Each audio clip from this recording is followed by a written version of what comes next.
Alright, hello everyone, it's Happy, and today we're talking about as to why I was wrong about the Badger.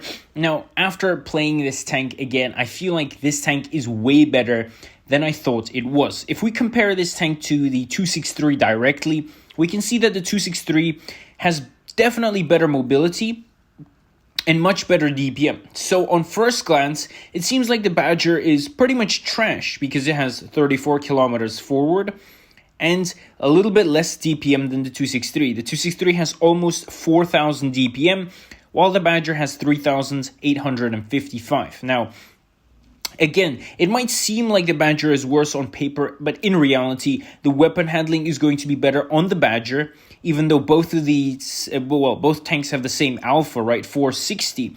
Even though the 263 does have 10 millimeters of better penetration, that's really not going to sort of affect you that much, right? The Badger can still smash through a lot of tanks very easily while being on the front line. And on top of that, the 263 is not as comfortable to play as the Badger. Come on, the Badger has 10 degrees of gun depression, while the 263 has 4. If someone is in front of you, if there's a hill or a ridge, you're not going to effectively be able to perform in the 263, let alone fight. It's going to be a nightmare. Especially the aiming arc on the Badger is also 10 degrees, which is very, very nice.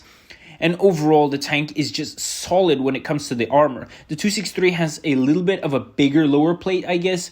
They're both similarly strong when it comes to the armor, but I feel like the Badger is just going to be solid, especially in a clinch situation, because the 263 can still be penned into a little zone in a clinch situation. The Badger is very hard to pen, even if you clinch against the TD that's using gold. Now, the Badger is pretty much a slowly degrading killing machine.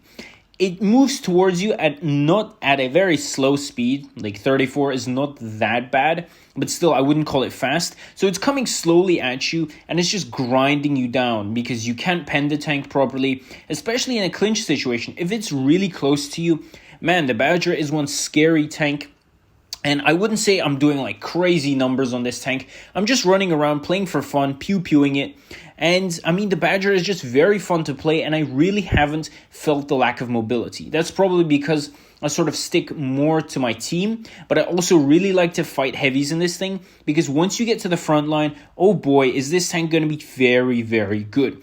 I feel like the Badger is just an overall very solid tank. It even has 130% credit coefficiency. Again, that's nothing superb, but I'm just saying, like, having this tank, especially if you like, these very heavily armored tanks with higher DPM, less alpha, then I feel like the Badger is a great choice.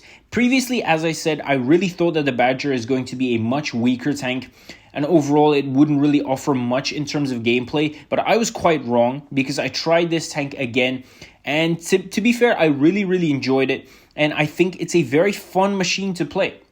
I wouldn't say, again, it is the most competitive because at times it can be hard to sort of switch flanks and, run after damage at times. But to just have fun in a big, fat, juicy tank that is very well armored, has a pretty decent gun. I mean, the weapon handling is not superb, but it's not really bad, to be fair. And it's quite usable. It's pretty decent. And I do enjoy this tank a lot. So overall, I would definitely recommend the Badger. A solid, 7.5, 8 out of 10, at least again, in my opinion. Tell me what you guys think about this in the comment section below. And with that, Happy is out. And I'll definitely see you guys next time. Bye-bye.